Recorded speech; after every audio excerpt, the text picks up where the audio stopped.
जो कोणी तथागत भगवंताचा सद्धम्म आत्मसात करतो, आचरणात आणतो, अथवा त्याचं नियमित शिस्तबद्धतेनं पालन करतो, अशा मानवाचं जीवन हे निश्चितच पौर्णिमेच्या चंद्रासारखं निर्मळ होतं, प्रांजळ होतं.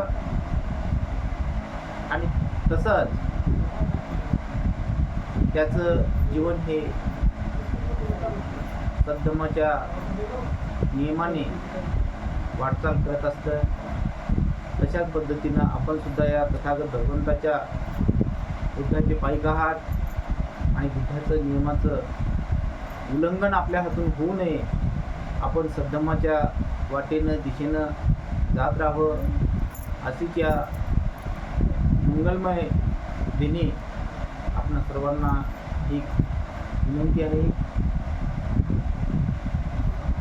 आणि जो बाबासाहेब आंबेडकरांचं चरित्र मी श्रवण केलेलं आहे, बाबासाहेब आंबेडकरांना ज्या तथागत भगवान बुद्धाच्या धम्माचा अनुकरण केलेलं आहे, त्यांच्या धम्माचा जो काही प्रचार आणि प्रसार केलेला आहे, तर त्या प्रचार आणि प्रसाराच्या माध्यमामधून एवढंच नव्हे तर बाबासाहेब आंबेडकरांनं ज्या काही पराकाष्ठा घेतलेल्या आहेत, या 85% अस्पृश्य समाजाचे, हीन दीन दुःखिताचे, दलितांचे, पददलितांचे जे मानवी अधिकार आहेत, जे मानवी हक्क आहेत, ते हक्क त्यांना प्रस्थापित करून देण्यासाठी त्यांना अहोरात्र कष्ट करायचं काम पडलं. एवढंच नव्हे तर स्वतःची अपत्य सुद्धा बाबासाहेब आंबेडकरांना गमवावं लागली. एवढा हालाकीच्या जीवनामध्ये बाबासाहेब आंबेडकरांनं आपला स्वतःच्या देहावर त्याग घेतला आणि अस्पृश्य समाजासाठी अहोरात्र झगडले. त्यांना त्यांचे न्याय हक्क त्यांना मिळवून दिले. आणि हाच वसा, हाच जो आढावा आहे, तो आपण आजपर्यंत या त्यांच्या जीवनचरित्रामध्ये धनंजय कीर नावाच्या प्राध्यापकानं व तसेच शंकर कराडे या सरांच्या मधुर स्वरामध्ये जे काही आपण गुणगान बाबासाहेब आंबेडकरांचं श्रवण केलेलं आहे, तर ते गुणगान निश्चितच तुमच्या जीवनामध्ये तुम्हाला योग्य रीतीनं कार्यरत राहील. आणि त्याचबरोबर आज आपणाला बघायचं आहे की डॉक्टर बाबासाहेब आंबेडकरांनी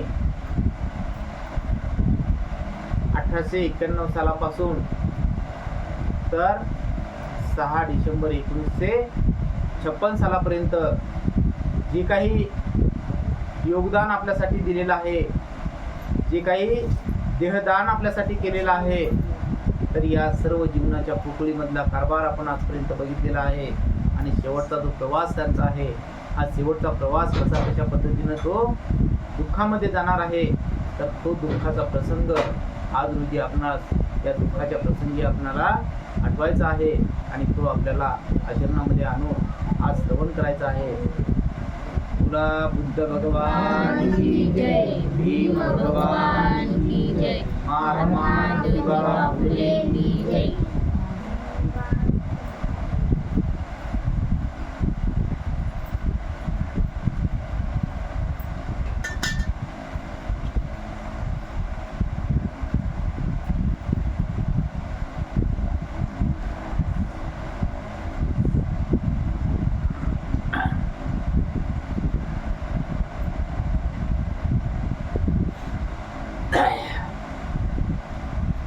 प्रकाशाचा अस्त.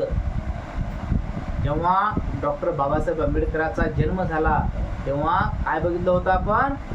प्रकाशाचा उदय, म्हणजे सोनेरी पहाट. सोनेरी पहाट या जगामध्ये उगवली आणि भारतरत्न डॉक्टर बाबासाहेब आंबेडकरांचा जन्म माता भीमाईच्या आणि पिता रामजी सुभेदाराच्या पोटी कोहिनूर जिल्ह्यात जन्म आला. त्या दिवसपासून या देशामध्ये, या जगामध्ये एक सोनेरी पहाट उगवल्यासारखं सर्व तिकड वातावरण दिसू लागलं. आणि या महामानवानं जी काही या अस्पृश्य समाजासाठी जी जी कमाई केलेली आहे त्या त्या कमाईचा एक एक हिस्सा आपण या ठिकाणी बघितलेला आहे. आणि आज त्या महामानवाचं काय होणार आहे, शेवट होणार आहे. कारण बाबासाहेब आंबेडकरांचं अतिशय फक्त पर्याय झालेली आहे. बाबासाहेब आंबेडकर थकून गेलेले आहे. त्यांना आता शेवटचा काळ त्यांचा जवळ येत आहे. बाबासाहेब आंबेडकरांना मधुमेहाची बिमारी होती आणि मधुमेहाची बिमारी असल्यामुळे बाबासाहेब आंबेडकरांना 2 सेवकाची सुद्धा त्या शेवटच्या क्षणामध्ये गरज होती. तर प्रकाशाचा हस्त बाबासाहेबांच्या गुडघ्यात एकदम जोराची कळ आली आणि बाबासाहेब मटकन खाली बसले. काय झाले बाबासाहेब, म्हणजे बाबासाहेब आंबेडकरांना जी काही मित्रमंडळी होती, जी काही आजूबाजूला, कारण बाबासाहेब आंबेडकर जेव्हा थकत्या पर्यायामध्ये होते, थकत्या अवस्थेमध्ये होते, वार्धक्यामध्ये होते, तर तेव्हा बाबासाहेब आंबेडकर एकट्यापणानं राहिले नाही. बाबासाहेब आंबेडकर एकटे कधी राहिले होते, ज्या वेळेस बाबासाहेब आंबेडकरांचं तारुण्य हे अतिशय प्राबळ होतं. बाबासाहेब आंबेडकर एक दीड दिप्पाड माणूस दिसत होता की जणू काही बाबासाहेब जर उभे राहिले तर जणू काही 5 माणसाची पाठ पाहणारा एकटा बहादर दिसत होता. एवढं बाबासाहेब आंबेडकरांचं शरीर भरदाड होतं, उंच कपाळ होतं, छाती भरदार होती. असा तो पिंड बाबासाहेब आंबेडकरांचा होता. आणि त्या बाबासाहेब आंबेडकरांना ही जी काही जातीवादी मंडळी होती ही अतिशय घाबरत होती. बाबासाहेब आंबेडकरांना कधी रक्तक्रांती केली नाही, की ज्या महामानवाच्या तत्वानं तो चालत होता, ज्या महामानवाच्या विचारानं तो चालत होता, तर त्या महामानवानं जेव्हा निरंजना नदीच्या पाण्यासाठी जो वाद मिटवायचा होता, त्या भाऊकीचा जो वाद होता, तो वाद एका साम्य आणि सौम्य पद्धतीनं, की ज्या ठिकाणी कुठल्याच पद्धतीचं रक्त गळणार नाही किंवा रक्त सांडणार नाही, अशा पद्धतीचा वाद तथागत भगवंतानं एका शब्दावर मिटवला होता. तशाच पद्धतीनं डॉक्टर बाबासाहेब आंबेडकरांनी ज्या ज्या क्रांत्या घडवल्या असतील त्या एवढ्याही क्रांत्यामध्ये कुठल्याही ठिकाणी युद्ध किंवा महायुद्ध झालेलं नाही, किंवा कुठल्याही ठिकाणी कुठल्याच पद्धतीची रक्तरंजित अशा पद्धतीची क्रांती झाली नाही. कारण बाबासाहेब आंबेडकर हे स्वतः कितीही जरी त्यांच्या ध्येयावर अपमानाचं बोध जरी पडला, कितीही जरी अपमान सहन करायचं काम पडलं, तरीही बाबासाहेब आंबेडकरांनं कधीही या सवर्ण लोकाला परतून शब्द दिलेला नाही.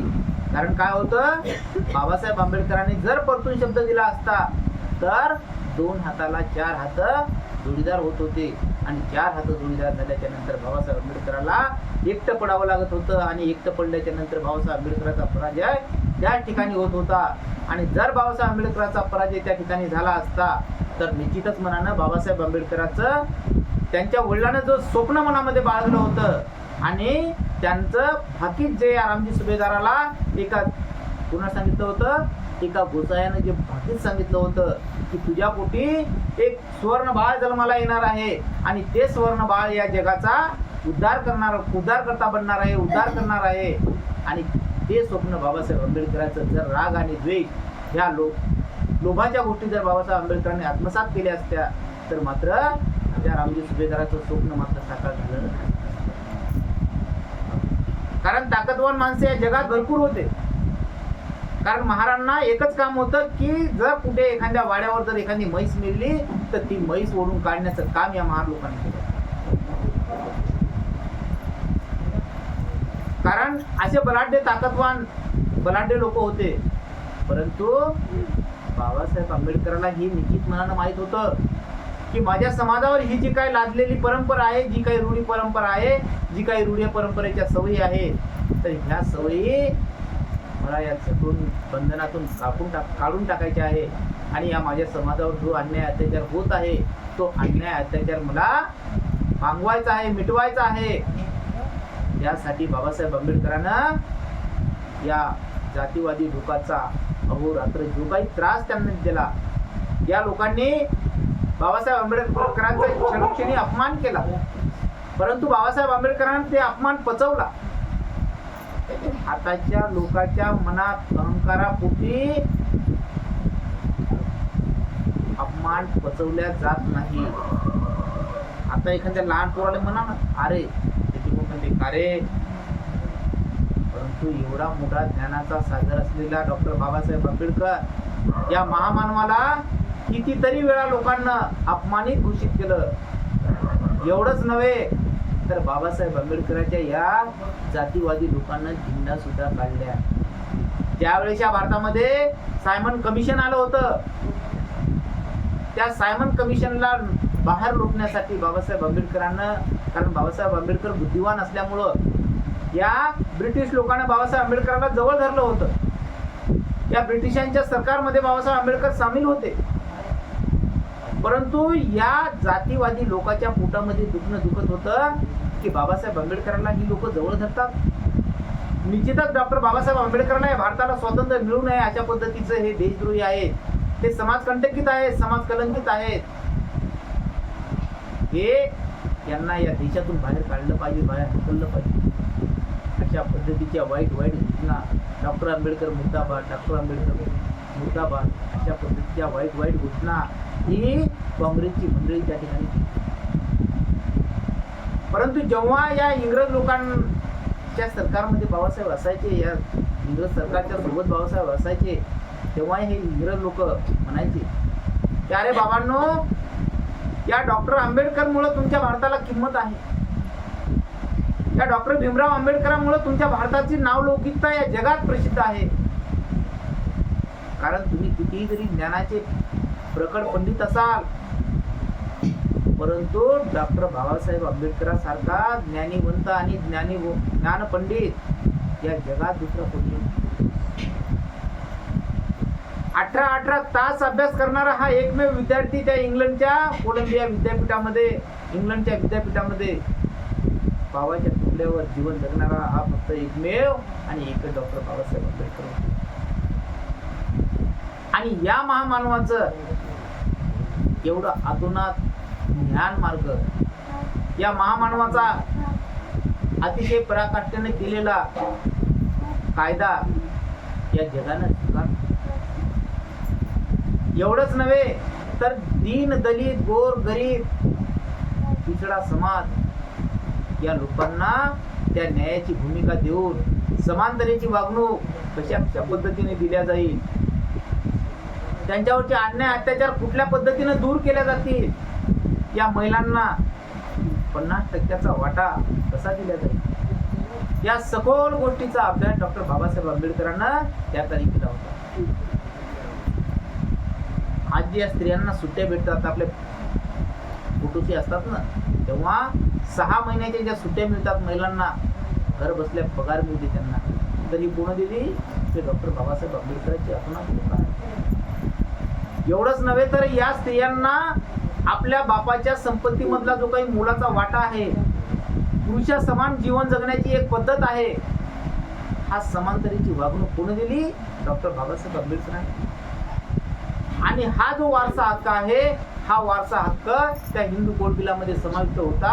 आणि हा हक्क कायदा जेव्हा अंमलात आणायचा होता, तेव्हा या पंडित नेहरूच्या आणि महात्मा गांधीच्या पोटामध्ये फुकत होतं की डॉक्टर आंबेडकर, हे जे काही तुम्ही हिंदू कोड बिल या परिषदेमध्ये मांडतात, या संसदमध्ये आणतात, तर हे काही योग्य नाही. परंतु डॉक्टर आंबेडकरांना त्यांचं कुठल्याही पद्धतीने जुमानलं नाही आणि ते हिंदू कोड बिल त्यांच्याकडून संमत करून घेतलं आणि या स्त्रियांना 50% वाटा दिला. एवढंच नव्हे तर एखाद्या स्त्रीचा पती वारला की त्या स्त्रीला विधवा राहायचं काम पडत होतं, तिला दुसरं लग्न करण्याची बंदी होती, तिला दुसरं लग्न करता येत नव्हतं. परंतु डॉक्टर बाबासाहेब आंबेडकरांचे अनंत कोटी उपकार असल्यामुळं त्या महिलेला द्वितीय लग्न करण्याचा सुद्धा अधिकार डॉक्टर बाबासाहेब आंबेडकरांनी. म्हणजे आज रोजी 1500 रुपये मिळाले म्हणून लोक त्या आमच्याने भाऊ मानतात, परंतु या भावानं कोट्यावधी अधिकार या महिलेने मिळवून दिलं, या बापाने बाप म्हणाले लोक मानतात. असा एकच माणूस होता या जगात फक्त बाप म्हणणार. कारण बाबासाहेब आंबेडकरांना एकच फक्त पत्नी म्हणून स्वीकार केला होता, एका पत्नीचा. आणि जेव्हा बाबासाहेब आंबेडकरांना डॉक्टर लोकांना सांगितलं होतं की डॉक्टर आंबेडकर, तुम्हाला मधुमेहाची बिमारी आहे आणि मधुमेहाची बिमारी असल्यामुळे तुम्हाला विवाह करणं अत्यंत जरुरीचं आहे, तुम्हाला विवाह करणे भाग आहे. आणि जर तुम्ही विवाह केला नाही तर तुमचा देहांत कधी होईल याचा तुम्हाला पत्ता लागणार नाही. तर तेव्हा त्या महात्मा गांधीला बाबासाहेब आंबेडकर म्हणायचे की मिस्टर गांधी, जवाहरलाल नेहरू साहेब, पंडित नेहरू साहेब, माझ्या समाजात तर मला कुणी पत्नी नाही हो, कारण मला एकच पत्नी होती, ती फक्त रमा. आणि जर मला जर विवाह करायचं काम पडत असेल आणि मला जर विवाह करायचा असेल तर मला कोण पत्नी देणार? कारण या जगातल्या जेवढ्या स्त्रिया आहेत, कुणी माझ्या लेकी आहेत, कुणी माझ्या बहिणी आहेत, तर मी विवाह करणार कोणासोबत? तेव्हा जे हॉस्पिटलमधली शारदा कबीर या गांधीनं आणि पंडित नेहरूनं त्या डॉक्टरींना तयार केलं. कारण डॉक्टर बाबासाहेब आंबेडकर त्या मधुमेहाच्या बिमारीनं ग्रस्त झाले असता त्या जे हॉस्पिटलमध्ये डॉक्टर आंबेडकरांचं ट्रीटमेंट चालू होतं. आणि तिथे ट्रीटमेंट चालू असताना जी सविता नावाची जी काही एक नर्स होती, त्या हेडॉकची, त्या नर्सची डॉक्टर बाबासाहेब आंबेडकरांची सेवा करत होती. आणि या महात्मा गांधीनं आणि या पंडित नेहरूनं एक कुटील कारस्थानाचा डाव साधला आणि बाबासाहेब आंबेडकरांच्या सोबत त्या सविता कबीरचं लग्न लावलं. आणि तेव्हापासून मग माई साहेब म्हणजे शारदा कबीर, सविता कबीर या डॉक्टर बाबासाहेब आंबेडकरांच्या धर्मपत्नी बनल्या. आणि धर्मपत्नी बनल्याच्या नंतर बाबासाहेब आंबेडकरांना जशा पद्धतीनं माता रमाईच्या सोबत बाबासाहेब आंबेडकरांना आपलं अख्खं आयुष्य घातलं.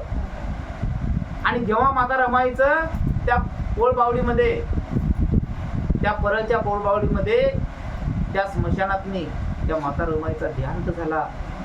आणि त्या देहांत झाल्याच्या नंतर बाबासाहेब आंबेडकर ढसाढसा रडले की माता रमाई, रमा, मी तुला जिवंतपणे कुठल्याच पद्धतीचं सुख सौम्य देऊ शकतो.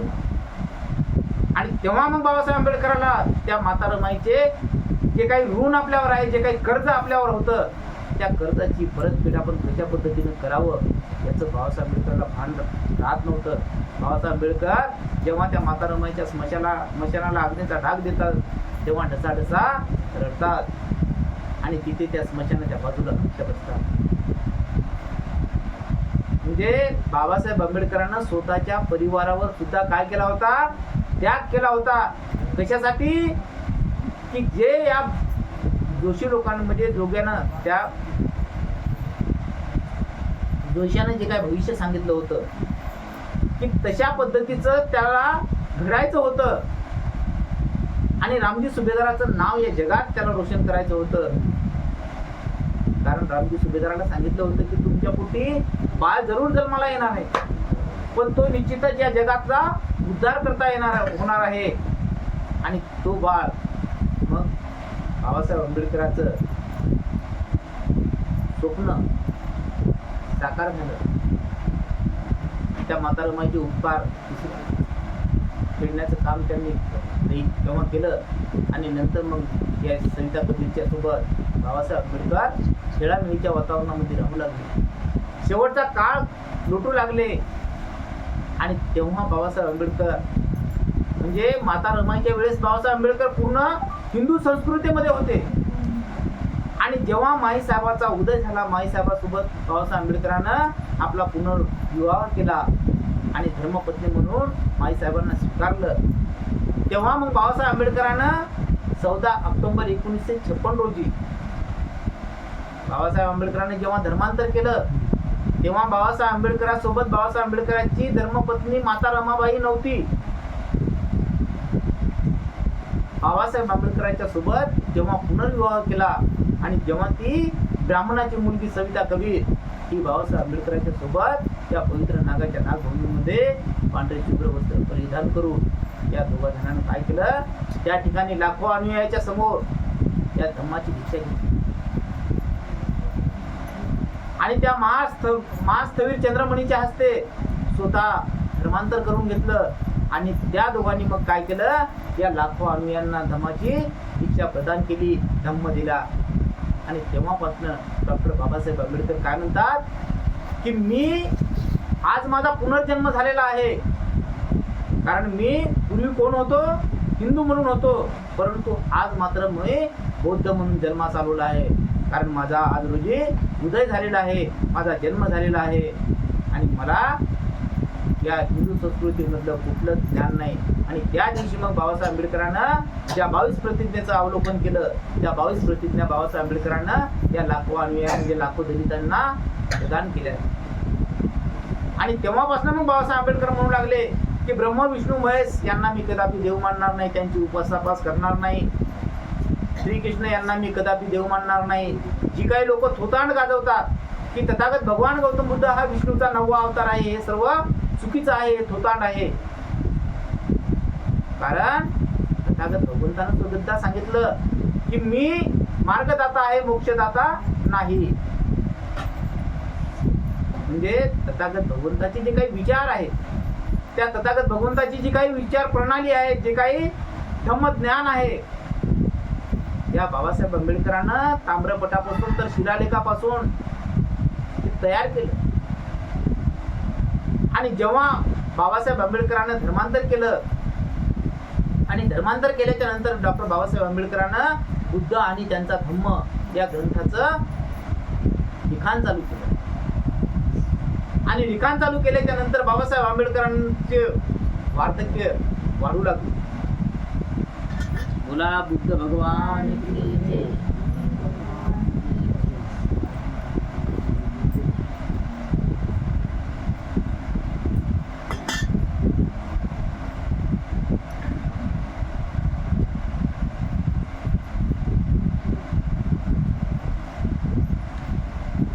त्यांचा एक विश्वासू मित्र धावत आला आणि त्याने बाबासाहेबाला आधार दिला. गुडघा दुखतो का? हो, सारे पाय दुखतात, रोजचेच आहे हे. बाबासाहेब खुर्चीवर बसले. तो नोकर बाबासाहेबांचे पाय चोळू लागला. बाबासाहेबांनी त्यांच्याकडे पाहिले आणि ते म्हणाले, सुदामा, माझ्या पायाचे मला काही वाटत नाही, गुडघ्याचेही काही वाटत नाही. त्या कळा मी सहन करू शकतो, पण माझे डोळे जाण्याची भीती वाटते रे.